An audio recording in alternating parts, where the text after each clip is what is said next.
नमस्कार, फक्त योजना या यूट्यूब चॅनलवर मी ओंकार सर्वांचं हार्दिक स्वागत करतो। संपूर्ण महाराष्ट्रातील शेतकरी बांधवांसाठी महत्त्वाची बातमी लक्षात घ्या। यूट्यूबवरती अनेक ठिकाणी नमो किसान सन्मान निधीचा 8वा हप्ता असं सर्च केला असता अनेक तारखा समोर येत आहेत की नमो किसान सन्मान निधीचा हप्ता या आठवड्यामध्ये जमा होणार। याच्यामध्ये लक्षात घ्या की 2 हप्ते एकत्रित मिळणार असे अनेक सोशल मीडियावरती व्हिडिओज व्हायरल होत आहेत। तर या संदर्भात आम्ही सांगू इच्छितो, तर या संदर्भात संपूर्ण महाराष्ट्रातील शेतकरी बांधव आहेत तर यांना महत्त्वाची सूचना की नमो किसान सन्मान निधीच्या 8व्या हप्त्या वितरणासंदर्भात अजून कोणतीच घोषणा झाली नाहीये।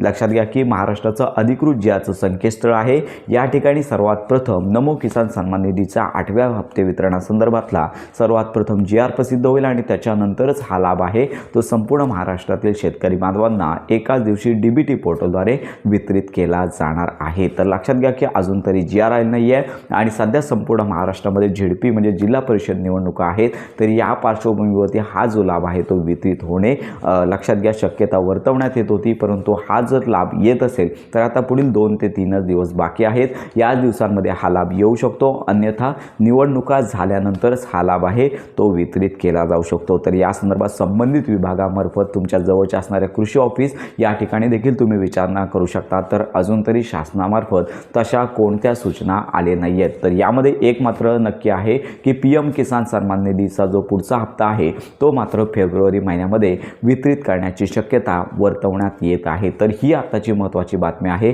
नमो किसान सन्मान निधीच्या हप्ते वितरणासंदर्भात तारीख स्पष्ट नाही आहे, ज्यावेळी GR प्रसिद्ध होईल त्यावेळीच तारीख स्पष्ट होणार आहे। त्यामुळे ही महत्त्वाची माहिती संपूर्ण महाराष्ट्रातील शेतकरी बांधवांपर्यंत नक्की शेअर करा। आणि याचबरोबर सगळ्यात महत्त्वाची बाब म्हणजे PM किसान सन्मान निधीचा जो 22वा हप्ता येणार आहे तर या संदर्भात संपूर्ण महाराष्ट्रातील शेतकरी बांधवांना लक्षात घ्या किसान ओळखपत्र कंपल्सरी असणार आहे। तुम्ही PM किसान योजनेचा लाभ घेत असाल आणि लक्षात घ्या की तुमच्याकडे फार्मर ID कार्ड नसेल तर मात्र तुम्हाला लवकरात लवकर हे ओळखपत्र काढून घ्यायचं आहे। तर अशा प्रकारची ही महत्त्वाची अपडेट आहे।